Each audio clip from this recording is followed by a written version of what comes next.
আসসালামু আলাইকুম। আশা করি সকলে ভালো আছেন। আমরাও ভালো আছি আলহামদুলিল্লাহ। বরাবরের মতো আমরা আজকে আরো একটি নতুন ভিডিও নিয়ে হাজির হয়েছি। এই ভিডিওতে আমরা দেখব উদ্ভিদ বিজ্ঞান দ্বিতীয় অধ্যায় কোষ বিভাজনের সকল গুরুত্বপূর্ণ তথ্য। কোষ বিভাজন সর্বপ্রথম লক্ষ্য করেন সামুদ্রিক স্যালামেন্ডারে। কোষ বিভাজন আবিষ্কার করেন ওয়াল্টার ফ্লেমিং।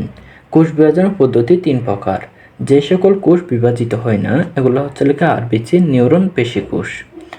লোহিত রক্তকোষের পুনরুৎপাদন হয় কোন প্রক্রিয়ায়? মাইটোসিস প্রক্রিয়ায়। অ্যামিটোসিস কোষ বিভাজনকে বলা হয় প্রত্যক্ষ কোষ বিভাজন। কোনো প্রকার জটিলতা ছাড়া মাতৃকোষের সরাসরি বিভাজন ঘটে অ্যামিটোসিস প্রক্রিয়ায়। অ্যামিটোসিস কোষ বিভাজনে কোষের নিউক্লিয় বস্তুর আকৃতি হয় ডাম্বেল আকার। কোষ চক্র প্রস্তাব করেন হাওয়ার্ড এবং ফেল্ক। একটি সম্পূর্ণ কোষ চক্রের পর্যায়ক্রমে 4টি দশা বিদ্যমান।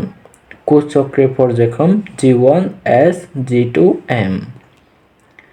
কোষ চক্রের বিরাম 1A ব্যয় হয় 30 থেকে 40 ভাগ সময়। ইন্টারফেস পর্যায়ে নিউক্লিয়াসকে বলা হয় বিপাকীয় নিউক্লিয়াস। একটি কোষ পরপর দুইবার বিভক্ত হওয়ার মধ্যবর্তী পর্যায়কে বলা হয় ইন্টারফেস। কোষ চক্রের যে পর্যায়ে ডিএনএর প্রতিলিপি সৃষ্টি হয় এটাকে বলা হয় ইন্টারফেস। সাইক্লিন থরি ও চিডিকে ফসফোরাইলেশন ঘটে G1 ফেজে। কোষ চক্রের যে দশায় ডিএনএ সংশ্লেষণ ঘটে এটা হচ্ছে S দশায়। এরিথ্রোপয়েটিন উৎপাদন করে বৃক্ক।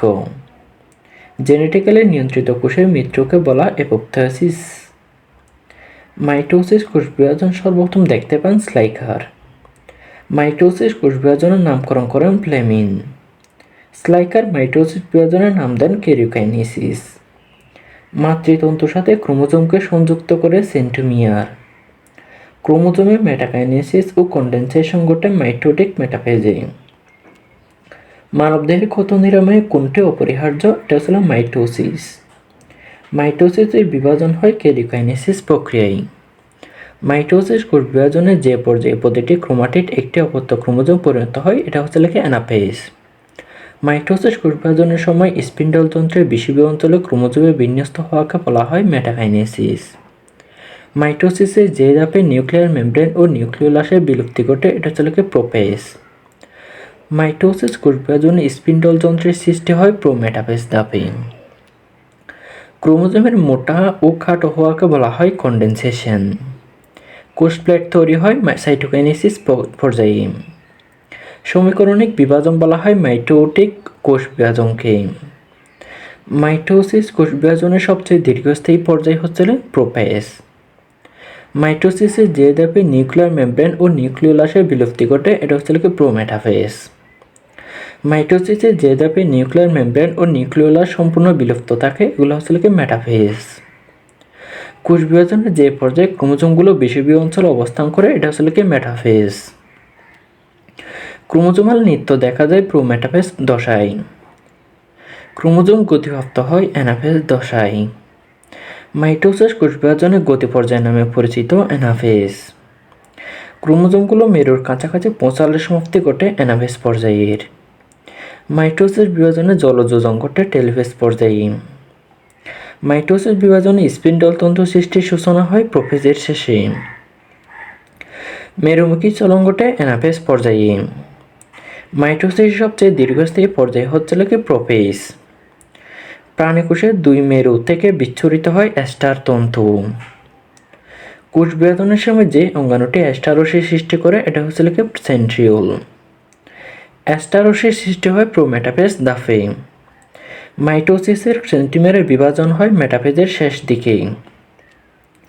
মাইটোসিস কোষ বিভাজনে ক্রোমোজোমের দ্বিতন হয় মেটাফেজ পর্যায়ে। কোষ বিভাজনের যে পর্যায়ে ক্রোমোজোমগুলো ক্রমশ সরু, লম্বা ও অদৃশ্য হয় এটা হচ্ছে টেলোফেজ। কোষ বিভাজনের যে দশায় স্পিন্ডল তন্ত্র বা স্পিন্ডল ফাইবার অদৃশ্য হয়ে যায় এটা হচ্ছে টেলোফেজ। ক্রোমোজোম সবচেয়ে বেশি মোটা ও খাটো ও স্পষ্ট হয় মেটাফেজে। কোষ বিভাজনের যে ধাপে ক্রোমোজোমগুলো BLJIA আকার ধারণ করে এটা হচ্ছে অ্যানাফেজ। অ্যাক্রোসেন্ট্রিক ক্রোমোজোম এর আকৃতি যে অক্ষরের মতো। মেটাসেন্ট্রিক ক্রোমোজোমের আকৃতি ইংরেজি B অক্ষরের মতো। সাবমেটাসেন্ট্রিক ক্রোমোজোম কোষ বিভাজনে অ্যানাফেজ দশায় ইংরেজি এল অক্ষরের আকৃতি ধারণ করে। প্রোপেজ পর্যায়ে ক্রোমোজোমগুলো ক্রোমাটিডে বিভক্ত হয়। মাইটোসিস প্রক্রিয়ায় বংশবিস্তার করে ক্যালাইডোনিয়াস শৈবাল। মাইটোটিক প্রক্রিয়ার গুরুত্ব: দৈহিক বৃদ্ধি, ক্ষতস্থান পূরণ, জননাঙ্গ সৃষ্টি, জননকোষের সংখ্যা বৃদ্ধি। সাইটোকাইনেসিস হলো সাইটোপ্লাজমের বিভাজন। সাইটোকাইনেসিস না হলে বহু নিউক্লিয়াসের সৃষ্টি হওয়াকে বলা হয় মুক্ত নিউক্লিয়ার বিভাজন। মায়োসিসের প্রোপেজ 1 এর উপপর্যায় রয়েছে 5টি। মায়োসিস প্রোপেজ 1 এর সঠিক ক্রম হচ্ছে লিপ্টোপিন, জাইগোটিন, প্যাকাইটিন, ডিপ্লোটিন, ডাইকাইনেসিস। মিওসিস কোষ বিভাজনে যে উপপর্যায়ে ক্রাইসমা তৈরি হয় এটা হচ্ছে প্যাকাইটিন। প্রথম মায়োসিসের মেটাফেজ 1 ধাপে মাকুযন্ত্র তৈরি হয় এবং ক্রোমোজোমের মধ্যে লুপ সৃষ্টি হয়। মায়োসিস কোষ বিভাজনের অপর নাম হ্রাসমূলক বিভাজন। মায়োসিস সংঘটিত হয় জনন মাতৃকোষে হ্যাপ্লয়েড জীবের জাইগোটে। বোবেরি মায়োসিস পর্যবেক্ষণ করেন গোলকৃমি জননাঙ্গে। মায়োসিস কোষ বিভাজন প্রথম প্রত্যক্ষ করেন বা সপুষ্পক উদ্ভিদে প্রথম মায়োসিস বিভাজন প্রত্যক্ষ করেন স্ট্রাসবুর্গার। স্ট্রাসবার্গার মায়োসিস কোষ বিভাজন প্রত্যক্ষ করেন 1888 সালে। দানাদার ক্রোমোমিয়ার দেখা যায় লেপ্টোটিনে। ক্রোমোজোমের ট্যাটার লক্ষ্য করা যায় প্যাকাইটিনে। প্রতিটি জোট বাঁধা ক্রোমোজোম জোড়াকে বলা হয় বাইভ্যালেন্ট। একই ক্রোমোজোম থেকে প্রাপ্ত দুইটি ক্রোমাটিডকে বলা হয় সিস্টার ক্রোমাটিড। অ্যানাফেজ 2 ধাপে ক্রোমোজোমের সেন্ট্রোমিয়ার অগ্রগামী ও বাহুগুলো পশ্চাৎগামী থাকে। দুইটি ক্যাসমা বৈশিষ্ট্য হোমোলোগাস ক্রোমোজোমগুলো বাইভ্যালেন্টের মাঝে 90 ডিগ্রি কোণ করে থাকে। ক্রসিং ওভার শুরু হয় প্যাকাইটিন পর্যায়ে। ডিএনএ অনুলিপন ঘটে মিওসিসের প্রোপেজ 1 এর পূর্বে। পোলারাইজ বিন্যাস দেখা যায় মিওসিসের লেপ্টোপিন উপপর্যায়ে। রঞ্জক ধারণ ক্ষমতা সৃষ্টি হয় লেপ্টোপিন দশায়। মায়োসিস 1 বিভাজনের সর্বাপেক্ষা দীর্ঘস্থায়ী গুরুত্বপূর্ণ ধাপ হচ্ছে প্রোপেজ 1। ক্রোমোজোমের ভাঙ্গা প্রান্ত পরস্পর জোড়া লাগে লাইগেজ এনজাইম দ্বারা। কায়াসমা তৈরি হয় যে এনজাইমের কারণে, এটা হচ্ছে লাইগেজ। কায়াসমার সংখ্যা হ্রাস পায় ডিপ্লোটিন উপদশার শেষ পর্যায়ে। মায়োসিসের প্রোপেজ 1 এর প্রান্তীয়করণ দেখা দেয় ডিপ্লোটিন উপদশায়। জাইগোটিন উপদশায় বাইভ্যালেন্ট সৃষ্টি হয় হোমোলোগাস ক্রোমোজোমে। প্রতি হোমোলোগাস ক্রোমোজোমে 4টি ক্রোমাটিডকে একত্রে বলা হয় টেট্রাড। প্রোপেজ 1 এর যে উপপর্যায়ে নিউক্লিয়ার মেমব্রেনে অবলুপ্তি ঘটে এটা হচ্ছে ডাইকাইনেসিস। বাইভ্যালেন্ট সৃষ্টি হয় মিওসিসের জাইগোটিন উপদশায়। মায়োসিস কোষ বিভাজনে সিনেপসিস ঘটে জাইগোটিন উপদশায়। কায়াসমাটার প্রান্তবর্তন ঘটে মায়োসিস কোষ বিভাজনের যে দশায়, এটা হচ্ছে ডিপ্লোটিন উপদশায়। মায়োসিসে প্রোপেজ 1 এর প্যাকাইটিন উপদশায় দৃশ্যমান এক্স আকৃতির অংশকে বলা হয় বা দুটি নন সিস্টার ক্রোমাটিডের এক্স আকৃতির মতো জোড়া স্থানকে বলা হয় কায়াসমা। ক্রোমোজোম সংখ্যা মাতৃকোষে অর্ধেক হয় কোন ধাপে? এটা হচ্ছে অ্যানাফেজ 1 ধাপে।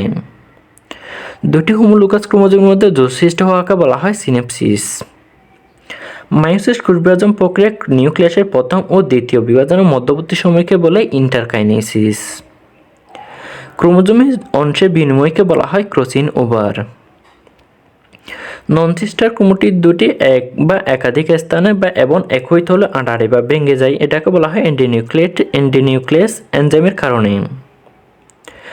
মিওসিসের গুরুত্ব: অভিব্যক্তি, প্রজাতির স্বকীয়তা রক্ষা করা, বৈচিত্র্য সৃষ্টি, যৌনক্রম ও জননকোষ সৃষ্টি, ক্রোমোজোম সংখ্যা যোগ রাখা ও বংশবৃদ্ধি। মেন্ডেলবাদ ও আপাত ব্যতিক্রমগুলো ব্যাখ্যা করা যায় মায়োসিস দ্বারা। জীবের বংশ পরম্পরায় ক্রোমোজোম সংখ্যা নিয়ন্ত্রণে দায়ী মায়োসিস। টমাস হার্ন মর্গান প্রথম ক্রসিং ওভারের ধারণা দেন ভুট্ট উদ্ভিদে। জেনেটিক ম্যাপ তৈরি হয় ক্রসিং ওভারের শতকরা হার থেকে।